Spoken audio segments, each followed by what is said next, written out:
Bienvenidos y bienvenidas otra vez a su programa Conociendo Otras Fronteras.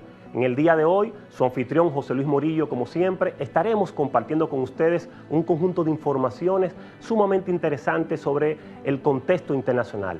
De igual forma, estaremos también aprendiendo y conectando con otras realidades del mundo.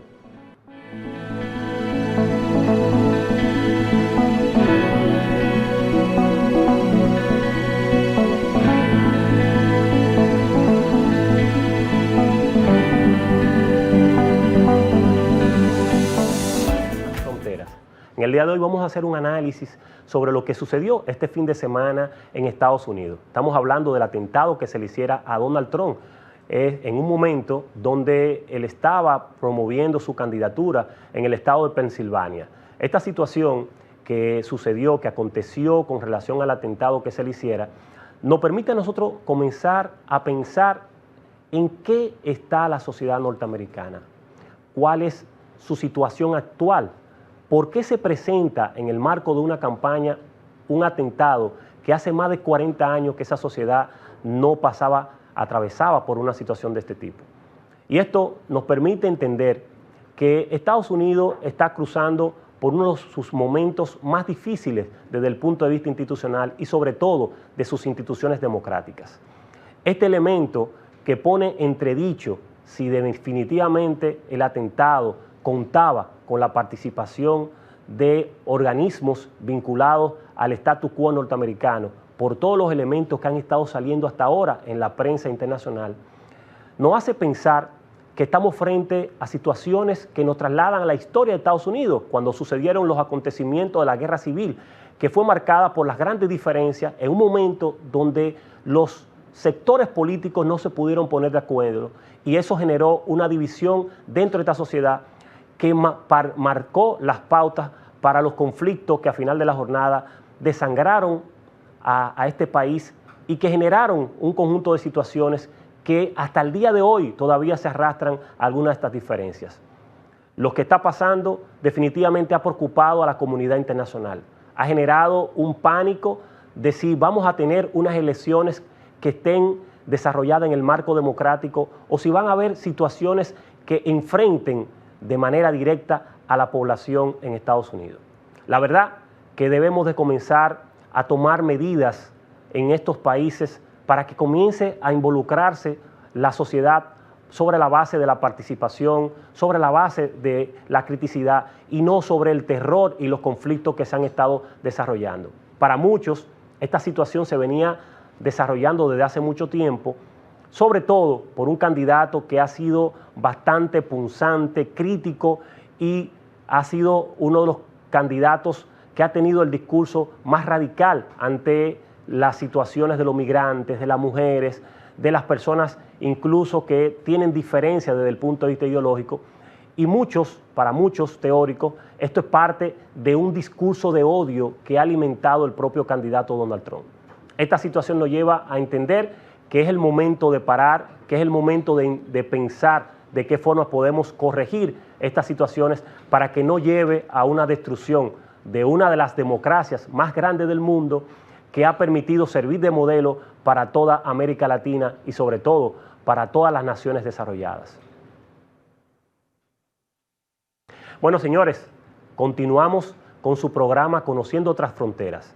Y para continuar conectando con el comentario que recientemente hemos hecho, vamos a pasar a la calle con nuestra reportera Paola Méndez para que nos diga qué opina la gente.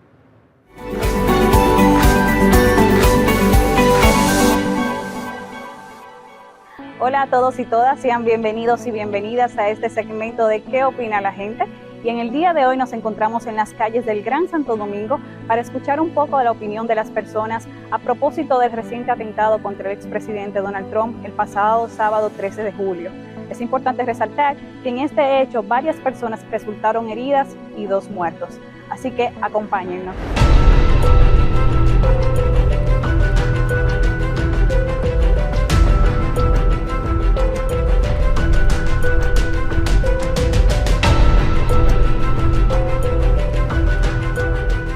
¿Te merece lo que sucedió ayer con el presidente Donald Trump? Bueno, ese caso lo veo muy mal.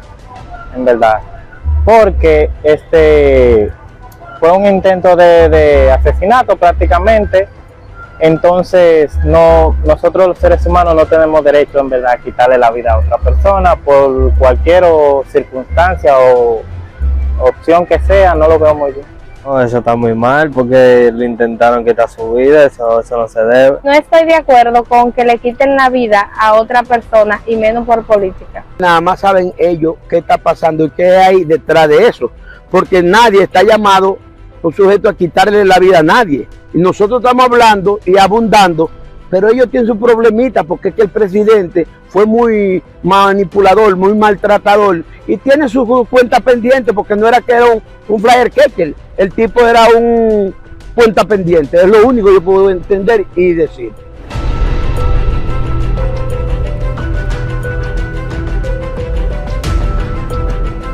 Y bueno, ya llegamos al final de este segmento. Ustedes pudieron escuchar un poco acerca de la opinión que tiene la gente con respecto a este suceso. Recuerden que su opinión es súper importante y que nuestro compromiso es salir a las calles para escucharla. Regreso contigo a los estudios Morillo y nos vemos en una próxima entrega de este segmento de ¿Qué opina la gente?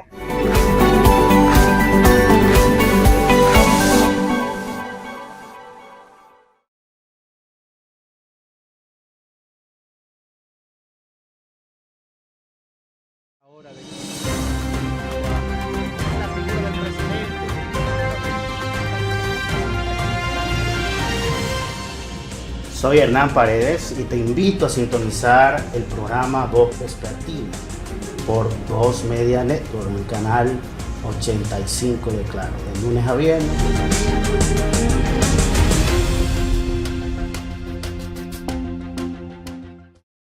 Descubre todo lo que acontece en la República Dominicana y el mundo con Noticiero TVN 24, un equipo de profesionales dedicados a mantenerte al día con las principales informaciones, de lunes a viernes a las 9:30 de la noche, solo por Voz Media Network.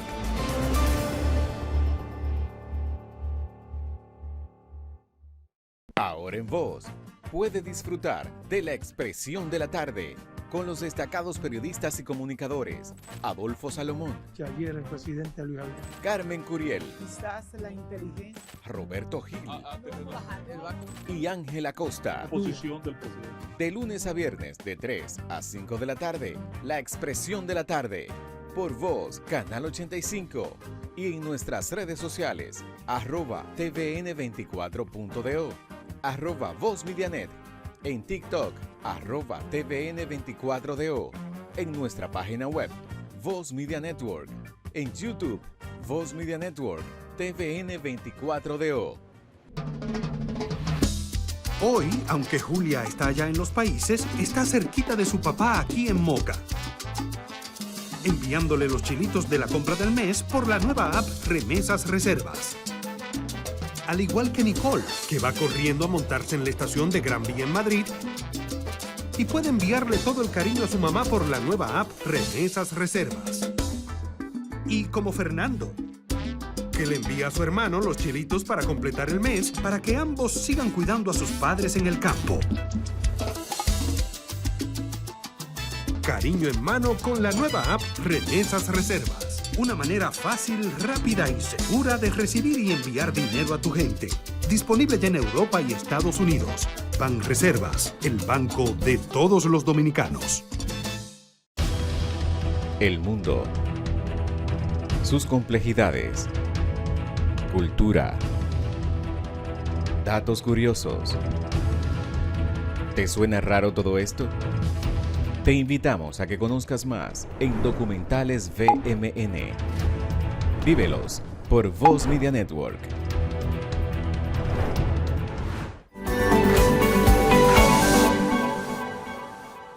Señores, estamos de regreso en su programa Conociendo Otras Fronteras.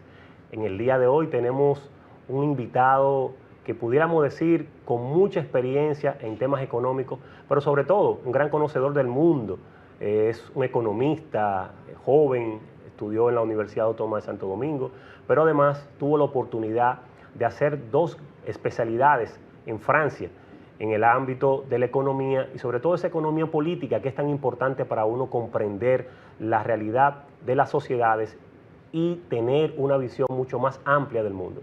Con ustedes tenemos en el día de hoy a nuestro querido amigo Francisco Taveras, que estará acompañándonos en la entrevista central. Francisco, bienvenido a Otras Fronteras. Bueno, muchas gracias por la invitación. Aquí estamos para desarrollar esos temas que son nodales, sobre todo en la economía internacional, que también afecta a lo interno. Así es, así es. Francisco, yo creo que hay que entrar de una vez en materia y sobre todo hay un tema que preocupa bastante a la población del mundo y a República Dominicana, y es el impacto que generó la guerra de Ucrania y Rusia, que todavía al día de hoy se siguen sintiendo los efectos en las economías mundiales y sobre todo en República Dominicana. Pero lo que más preocupa es que cuando uno quisiera entender que la guerra se fuera a paralizar, vemos que hay una cumbre que termina en Estados Unidos, donde la OTAN termina indicando que va a financiar parte de los recursos que se estarán utilizando en la guerra con Ucrania. Entonces, ante este tipo de situación, ¿qué pudieras tú decirnos? ¿Cuáles son las perspectivas que tiene el mundo? ¿A qué nos vamos a tener que atener a una guerra que aparentemente no piensa terminar en todo esto? Bueno, yo digo que estamos en un punto muerto, vamos a decir, en materia de negociación entre ambas partes. Rusia no quiere, digamos, que ceder en cuanto a, vamos a decir, a los pedidos que tiene sobre soberanía del territorio ucraniano, sobre todo la parte este, muy cercana a la frontera con Rusia, bueno, colindando con la frontera con Rusia, y eso lamentablemente, incluso la intransigencia, ¿verdad?, de la OTAN en ese punto, también lleva a que las dos partes pues se encuentren ya en un punto muerto. Y eso para la economía y para la política internacional reviste de mucha preocupación, sobre todo porque estamos ante las puertas, ¿verdad?, en las principales economías del mundo, de la llegada de algunos gobiernos, ¿verdad?, y líderes que, digamos, van a significar realmente o un estímulo a la guerra o sencillamente a una incertidumbre, porque no sabemos en qué va a parar en dado caso de que esos, vamos a decir, políticos nacionalistas lleguen a gobiernos en Europa, en Estados Unidos, etcétera. Lo que sí es que la guerra en Ucrania generó unos impactos muy fuertes, sobre todo en la cadena de suministro y en ello en los insumos productivos en todo el mundo. Y los grandes afectados de esta política realmente de aumento de la inflación externa, la cual no realmente impacta lo que son las economías. O sea, las economías no pueden incidir en lo interno con políticas propias, sino que son inflación importada realmente de los precios de los insumos principales que utilizan las industrias y utilizan el sector agropecuario de países como del continente africano, de América Latina, y República Dominicana es uno de esos países que, a pesar de que tiene un buen sector productivo, digamos un sector agropecuario muy competitivo, y que nosotros producimos cerca del 75-80% de todos los bienes de consumo agropecuario, sí nuestra agropecuaria depende bastante de los insumos industriales y los insumos productivos que se generan fuera de la economía dominicana, y eso lamentablemente implica unos impactos a nivel de costo que, aún aplicando políticas monetarias, no podemos realmente parar. Y es por ello que en el año 2021 y 2022 nosotros vimos cómo la República Dominicana tuvo que asumir una serie de políticas fiscales, sobre todo anunciando una batería de subsidios, sobre todo al combustible, porque el petróleo no lo podemos producir internamente, pero también a muchos insumos de la agropecuaria. La harina también fue de alguna forma subsidiada, la soya, el maíz, los fertilizantes que se utilizan en la agropecuaria dominicana. Es decir, que tenemos esos elementos aún impactando desde el plano de la economía internacional. Si persiste la guerra, eso significa que aún esos subsidios estarán vigentes, y lo único que se ha reducido prácticamente de toda esa batería de insumos, digamos que ha aligerado un poco la carga fiscal del Estado, es el precio de los combustibles, que implicaba unos 30.000 o 25.000 millones de pesos anuales simplemente subsidiando el precio de los combustibles internamente. Pero ahí interesante, Francisco, quizás para que tú puedas seguir desarrollando sobre el mismo tema que está mencionando, poder un poquito ver la parte que pudiera pensarse, cómo el Estado Dominicano o las economías del mundo, estas economías pequeñas como mencionar Latinoamérica, África, han podido preservar la estabilidad económica en sus países. Sí, visto lo que tú señalas, la mayoría de los temas inflacionarios dependen a factores externos y ha sido uno de los elementos más importantes que ha impactado los niveles de inflación en los países, que ha sido muy alta. Entonces, ¿cómo se han logrado mantener a flote? Sobre la base, ¿qué ha sido lo que han utilizado como mecanismo importante? Para que la gente pueda tener una idea de que a veces hablar de economía en los países no es solamente cuando tú vas al supermercado, que es donde la gente dice que siente la economía, sino que hay otros elementos que están detrás de las cortinas, que no se ven y que son los que terminan realmente teniendo la incidencia importante. Esa es una parte, digamos, de la menos comprendida en materia de estructuración de los precios al interno de una economía. La gente cuando va precisamente al supermercado nota ese aumento de los precios. Sin embargo, digamos que los países, incluido la República Dominicana, que ha sido investida con ese aumento de los precios de los insumos que se producen a lo interno de nuestra economía, o sea, son utilizados a lo interno y que impactan los precios de los sectores productivos en la República Dominicana. Y digamos que eso ha sido posible, lograr un poco de estabilidad en los precios y llevarlo por lo menos a la meta de inflación en este año 2024, ha sido gracias primero a la batería de incentivos y digamos subsidios que ha puesto en marcha el gobierno tratando de procurar y de preservar el poder de compra de las familias dominicanas. Ese es un factor importante, es decir, los subsidios a la alimentación y sobre todo al componente energético, ¿verdad?, de consumo de las familias, que son los combustibles.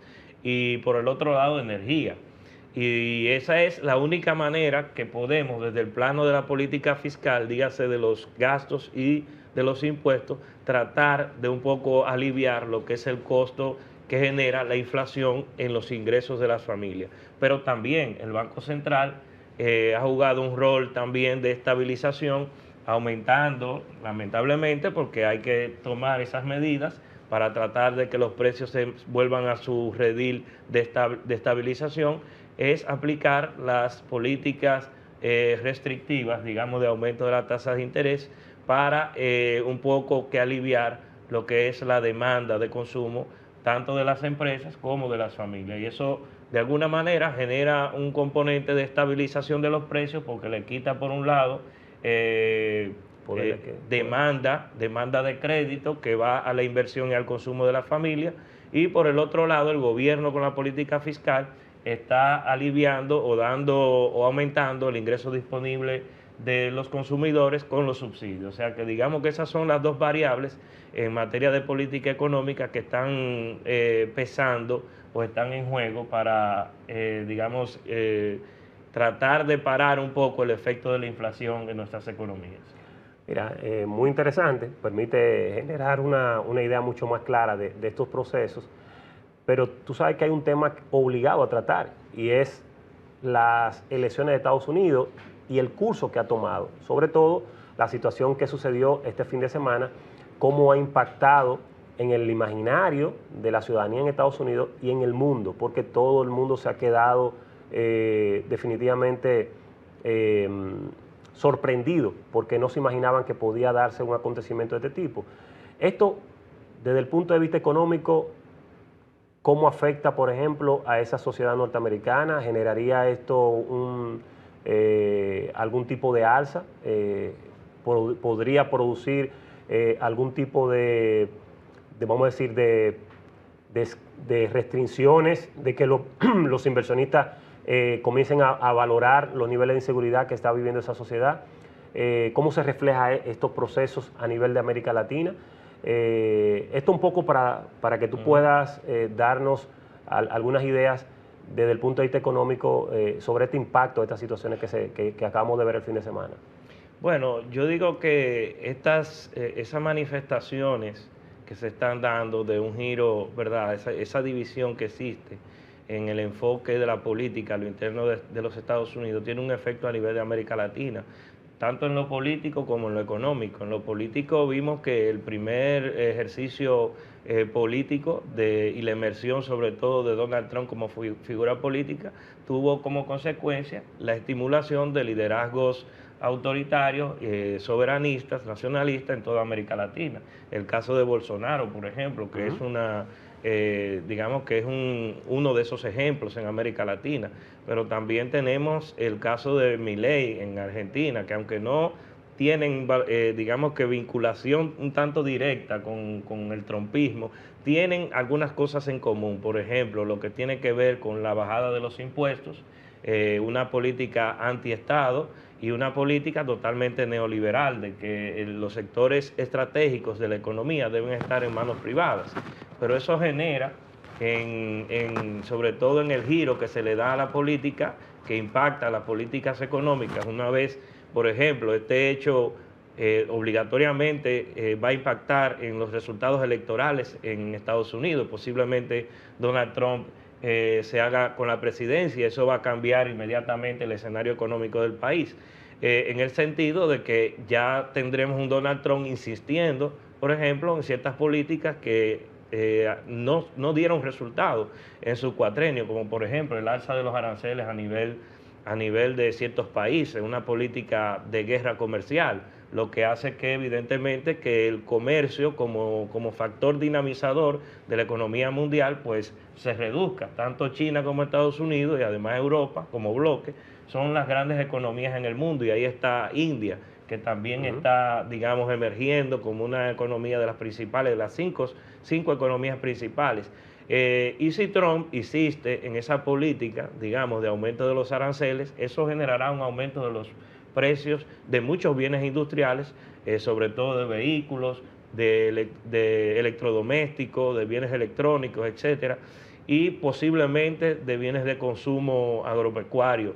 En el caso de que China y Estados Unidos pues tienen una economía bastante integrada, es decir, complementarias, y en el caso de que Donald Trump insista en el proteccionismo, en un mundo en que prácticamente todos los factores económicos están movibles, eso definitivamente va a generar situaciones económicas estresantes en el mundo. Por el otro lado, ya vemos que posiblemente haya una nueva bajada de impuestos en Estados Unidos. Él insiste en la política de oferta, digamos, de reducción de los impuestos para estimular la inversión, pero lo que vemos es que no necesariamente una bajada de los impuestos implica un aumento de la inversión. Lo que hemos visto es un aumento de las inversiones en las acciones, es decir, las recompras de acciones, que no hacen más que aumentar la desigualdad y generar mayores niveles de ganancia en ese llamado 1% que tanto los economistas, tanto Stiglitz como el mismo Piketty han insistido de que han generado, más que dinamizadores de la economía, lo que han generado es un escenario desigualitario a nivel de Estados Unidos y a nivel de las principales economías del mundo. El mismo Joe Biden no ha hecho una gestión económica mala, o sea, no vemos los indicadores económicos en Estados Unidos prácticamente en alza. Digamos, el mismo desempleo está en mínimos históricos de 4.3%, la inflación ya está controlada, digamos, en el rango objetivo de la Reserva Federal, y por el otro lado el crecimiento ha estado por encima de muchas economías, digamos, avanzadas. O sea, el crecimiento de Estados Unidos por encima de un 2.2% es un crecimiento aceptable, porque es una economía con muchos bienes de capital y que para crecer necesita que haya una disrupción tecnológica que permita aumentar la frontera productiva, pero ese 2.2% está muy por encima de los niveles de crecimiento en Europa, por ejemplo. Es decir, que Joe Biden, además de que ha hecho una buena gestión económica, que contradice lo que dice Trump, que su fuerte es la economía, lo que vemos es que Donald Trump precisamente hereda una situación económica muy propicia, cuando Obama estabiliza la economía norteamericana y la encarrila hacia el rol del crecimiento y además en un escenario de sostenibilidad. Aunque él dice, el argumento de Trump es básicamente indicar que ese planteamiento de crecimiento económico que señalan los demócratas no está directamente relacionado con lo que la población está sintiendo en la calle. Dice que los niveles de inflación son muy altos, el poder adquisitivo se ha reducido y que por eso él demostró que en sus gestiones él tenía un mejor manejo de la economía. Y ese es el discurso que él ha tratado de promover, que como tú señalas, ha sido un discurso muy enfocado en el tema de la economía. Lo que sí, y ahí me gustaría un poquito que tú pudieras complementar, Francisco, es con un tema muy importante que tiene que ver con estos aspectos de la política norteamericana. Si bien es cierto que la lógica de desarrollo que ha venido generando Biden, pero también hay que señalar que muchas de estas medidas restrictivas que aplicó Trump, este gobierno también de Biden la ha mantenido hasta cierto punto. Entonces, ¿cómo pudiéramos explicar eso? O sea, pareciera que por un lado los demócratas critican algunas de las medidas que tomó Trump, sin embargo, la han seguido fomentando, quizás en una menor medida de como lo habían hecho, porque las medidas restrictivas, por ejemplo, hacia China, este gobierno de Biden la ha continuado.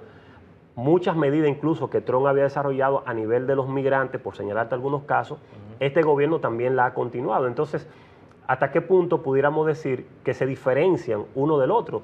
Y eso me gustaría un poco que tú como economista nos pudieras hacer esa diferenciación.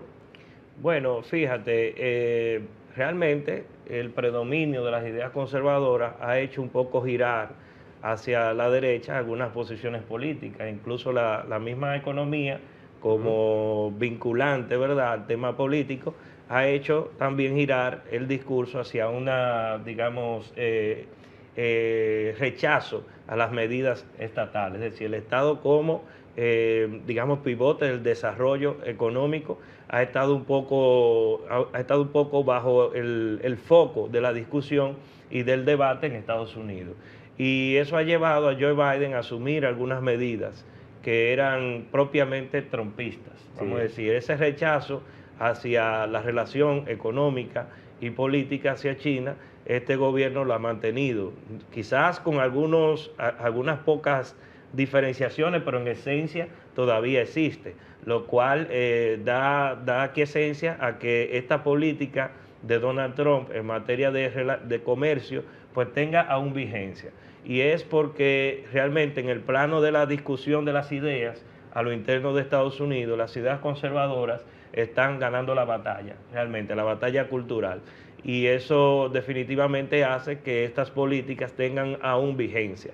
Y por el lado de la migración, fíjate que este gobierno de Biden ha sido un poco distante, no ha asumido una posición concreta con relación al tema migratorio, simplemente desaparece de la narrativa del gobierno de Biden.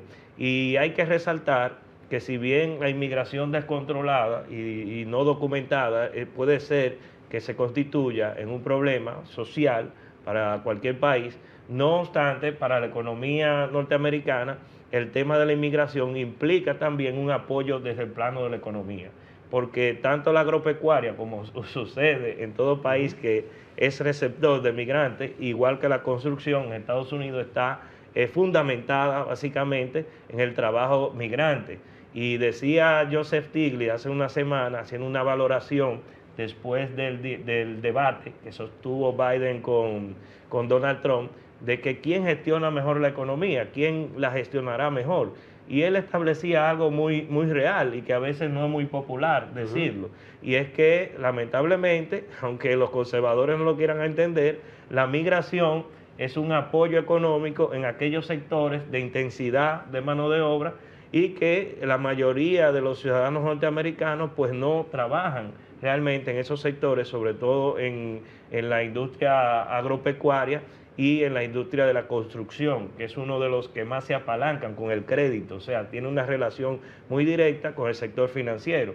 Por lo tanto, hay que tener una política migratoria, y ahí yo creo que Biden no ha sido muy concreto ni tampoco muy claro, una política migratoria de regulación, pero al mismo tiempo de permitir que los sectores productivos puedan prosperar, dependiendo, aquellos sobre todo que dependen de esa mano de obra inmigrante. Oye, mira, incluso el discurso yo creo que no ha sido, que tampoco ha sido de que tan vacilante, ha sido muy directo, porque en el mismo debate, cuando se le preguntaban sobre el tema de las migraciones, ellos decían que han comenzado a regularlo, que incluso señala el mismo Biden que ellos han sido mucho más estrictos en la regulación de las migraciones que el propio gobierno de Trump. O sea, que ellos tienen, basándome en la posición que tú estás señalando, la posición conservadora ha permeado tanto a la sociedad norteamericana que ya hasta los propios demócratas en su discurso son radicales con el tema de la migración.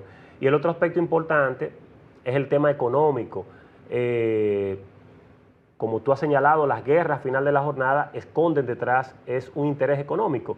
Y la lógica de lo que pasa en Ucrania y Rusia y el mismo planteamiento de la OTAN, del jefe de la OTAN, que fue un señalamiento directo contra China, que China tuvo que reaccionar al día siguiente diciendo que deben de mantener una postura de respeto hacia su soberanía y sobre todo a su nivel de independencia y de con quién se relacionan y se vinculan, nos dice cómo ha ido ganando las ideas conservadoras en esta sociedad. Pero quisiera salir de Estados Unidos y dar un salto hacia Europa. Francisco, sobre todo en el caso tuyo que conoces bastante bien la sociedad francesa. Recientemente tuvimos unas elecciones legislativas en Francia que en un primer momento llamó mucho la atención del mundo porque en la primera vuelta los ultraconservadores habían quedado en primer lugar y lo que se estaba vaticinando era que los conservadores iban a gobernar en Francia. Gracias al relacionamiento que hicieron los grupos progresistas, permitió que la izquierda quedara en primer lugar y que el centro derecha, como el caso de Macron, quedara en un segundo lugar. Ahora bien, lo que nos dicen los datos es que no hay manera de poder conformar un gobierno si no es sobre la base de una alianza de esa centro derecha con la izquierda. Entonces, ese escenario que se ve todavía complejo, de hecho yo lo veo mucho más complejo ahora, porque dentro de ese mismo proceso de alianza que hicieron los grupos progresistas, hay una diferencia marcada, porque está la izquierda radical, está la centro, lo que son de centro izquierda, y están lo que yo le diría que son progresistas light, ¿no? Que están aquí y allá. Entonces, ante ese escenario tan complejo que se visualiza, ¿cuál es la mirada de Francisco, una persona que estudió en Francia y que conoce esa sociedad? Bueno, fíjate, en realidad Francia a nivel político es una sociedad bastante compleja porque uno no sabe realmente qué va a suceder, la impredictibilidad en cuanto a, digamos, las miradas políticas a veces son muy fluctuantes y no somos capaces de determinar qué va a suceder.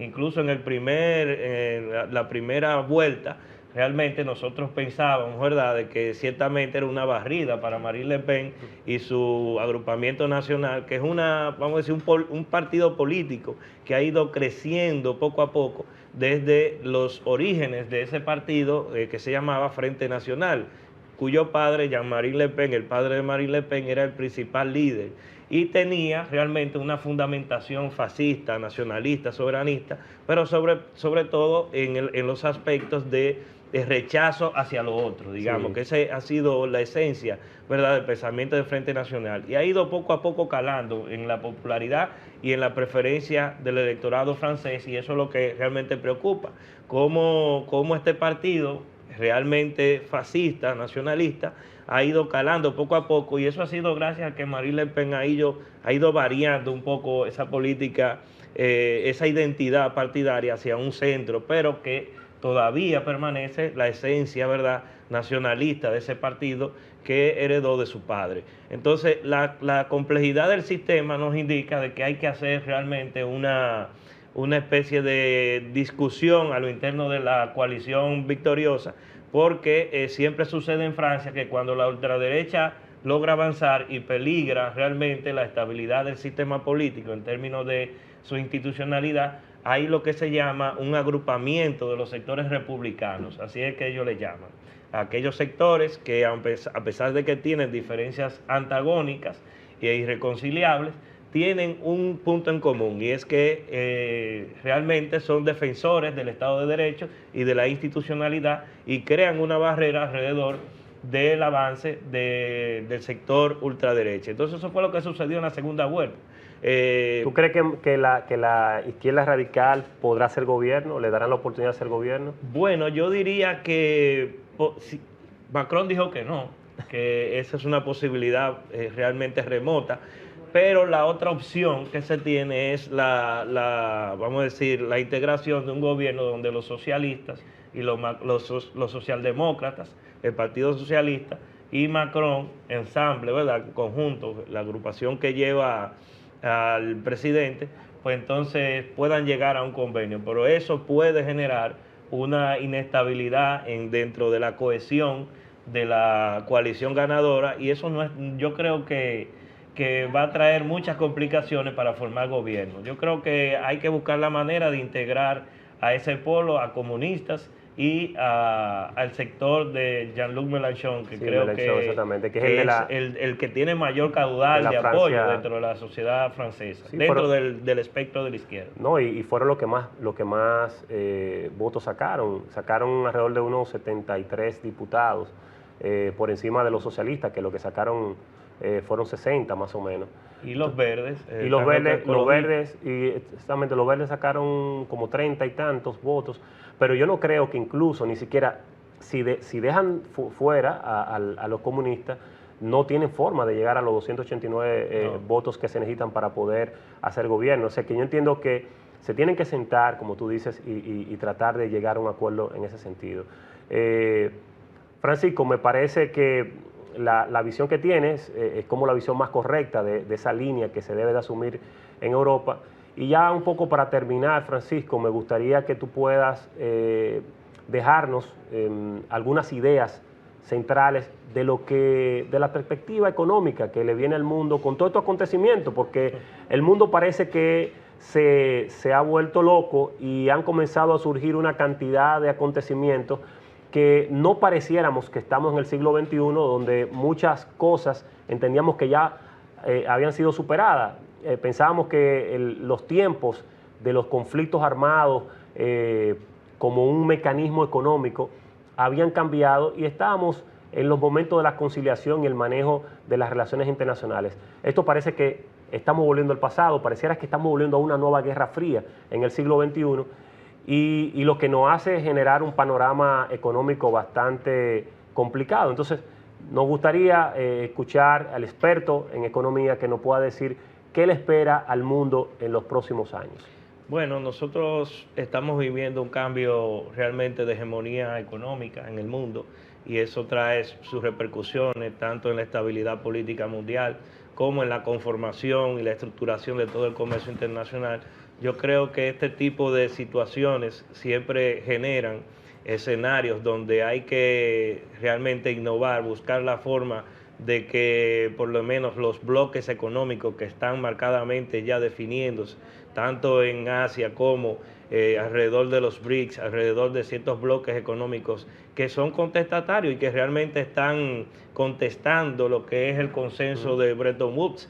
Y creo que tanto el FMI y toda la arquitectura financiera internacional debe responder a esas nuevas realidades, y eso amerita necesariamente que la tiranía, que yo digo financiera, que se tiene alrededor del dólar, tiene que de alguna manera congeniar nuevos escenarios con nuevas monedas y nuevas estructuras financieras que puedan llevar un poco más de estabilidad política, pero también un tanto estabilidad económica, que es lo que se quiere en el mundo, no volver a la geoestratificación del mundo, que definitivamente va a generar conflictos armados, que es lo que estamos viendo hoy. Ojalá eso se pare y en un momento la sensatez que el mundo realmente recobró después de la Segunda Guerra Mundial, pues retorne en este nuevo escenario en donde realmente se necesita para la integridad de toda la economía mundial y sobre todo para los pueblos del mundo, que necesitan realmente de que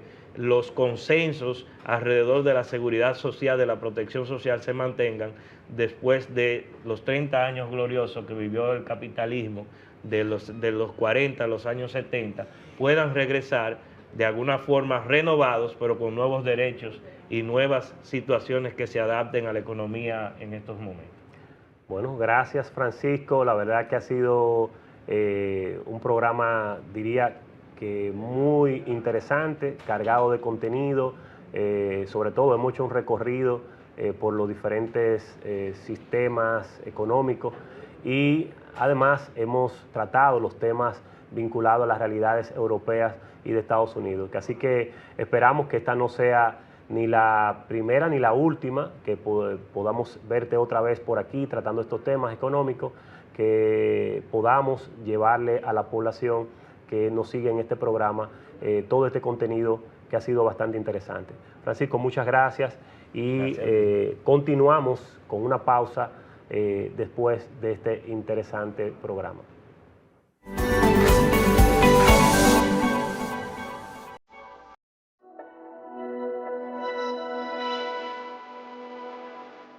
Con enorme alegría y entusiasmo, el programa de protección social Supérate celebra su tercer aniversario junto a los protagonistas de nuestra historia, 1.495.124 familias beneficiadas.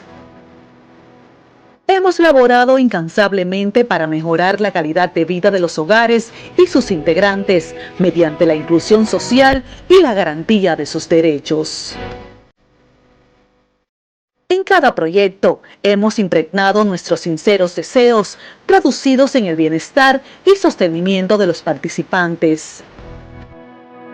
Nos llena de satisfacción el impacto positivo dado a cada familia. Nos sentimos orgullosos del compromiso que hemos asumido, la mejoría de la calidad de vida de los hogares participantes.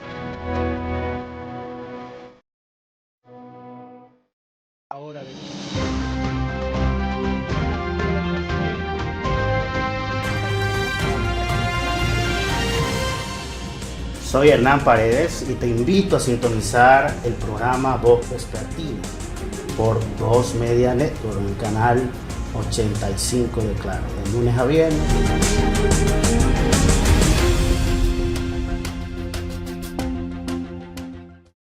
Descubre todo lo que acontece en la República Dominicana y el mundo con Noticiero TVN 24, un equipo de profesionales dedicados a mantenerte al día con las principales informaciones, de lunes a viernes a las 9:30 de la noche, solo por Voz Media Network.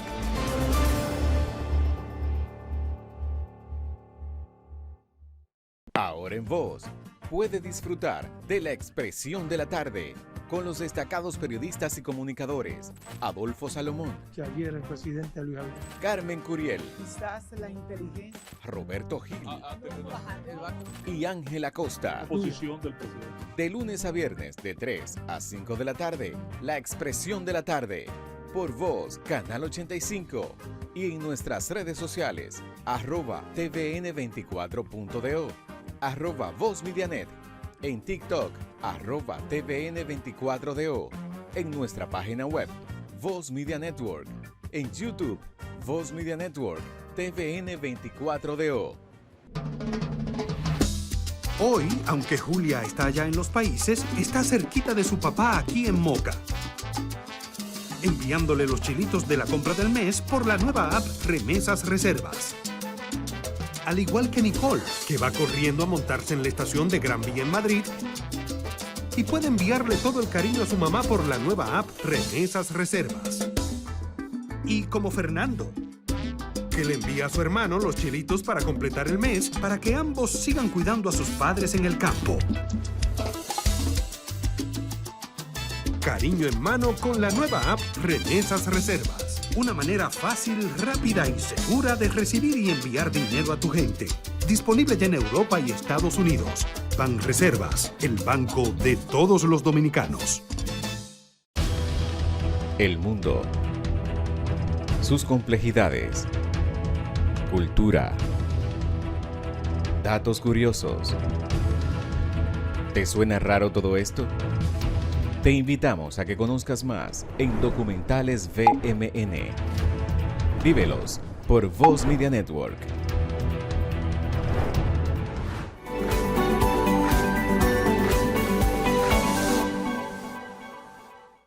Estamos de regreso con su programa Conociendo Otras Fronteras.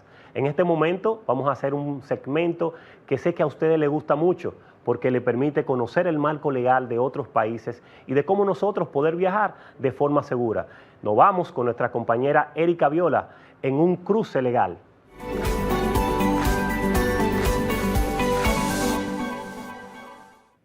Muchísimas gracias, Morillo. Sean todos bienvenidos y bienvenidas a este su segmento, Un Cruce Legal.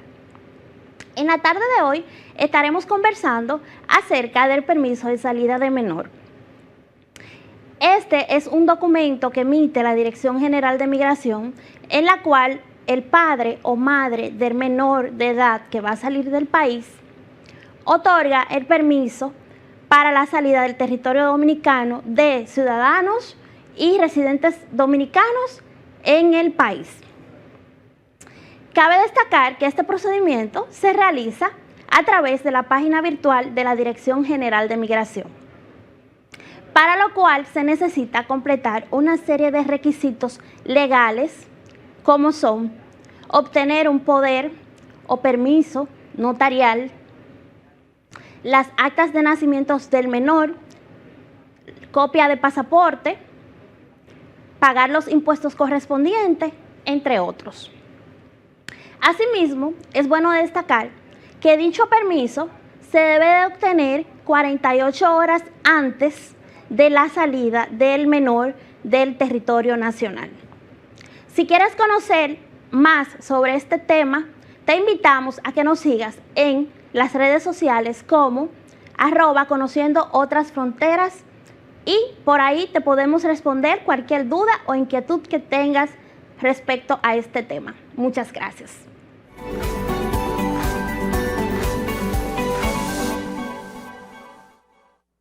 De regreso con su programa Conociendo Otras Fronteras. Llegamos, señora, al momento de la parte más sabrosa de este programa. Estamos hablando de cultura gastronómica con nuestro querido hermano Eduardo Paulino.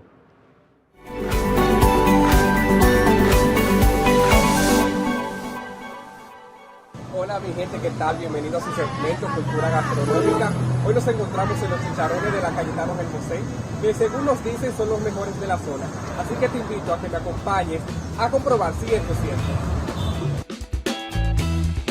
Si hoy domingo estás buscando una opción para compartir con tus amigos y familiares, este lugar es ideal para ti. Cabe destacar que él mismo tuvo el premio a la excelencia gastronómica en el año 2022, en la categoría La Mejor Comida Callejera, otorgado por la Asociación Nacional de Gastronomía y Hotelería Dominicana. Además de disfrutar de un buen chicharrón, puedes aprovechar y tomarte esa cervecita bien fría que a todos los dominicanos nos gusta y escuchar de una muy buena música a un precio bastante asequible. De regreso con su programa Conociendo Otras Fronteras. Señores, vamos a tomar en el día de hoy un espacio de los más interesantes, de los más curiosos, ese que nos va a permitir conocer esos pequeños datos que no siempre tenemos la oportunidad de aprender o de informarnos. Y para eso vamos a conocer el segmento ¿Sabías qué?, dirigido por nuestra querida Amalia Morillo.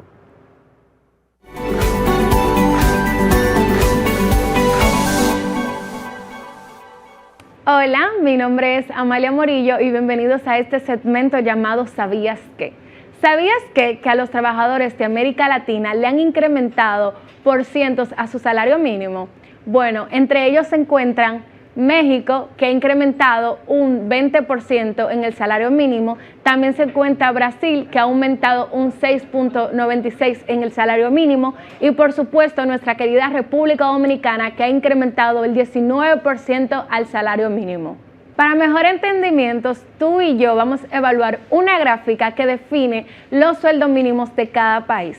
Y entre ellos se encuentran Paraguay con $367, El Salvador con $365, Bolivia con $342, Colombia, $335, Honduras, $329, Panamá, $326, Perú, $277, República Dominicana con $245, Argentina, $152 y Venezuela tiene $3.61.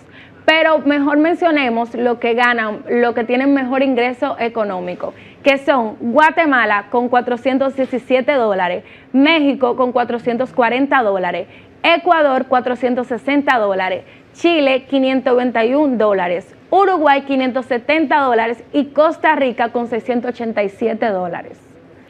Es importante que sepa que estas estimaciones se basan en valores nominales. Hemos llegado hasta el final del segmento, nos vemos en una próxima entrega.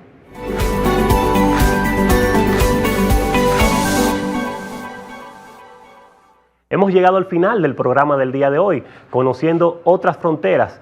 Esperamos que haya sido de su gusto y como siempre le invitamos a seguirnos en nuestras redes sociales. Así que nos vemos el próximo domingo.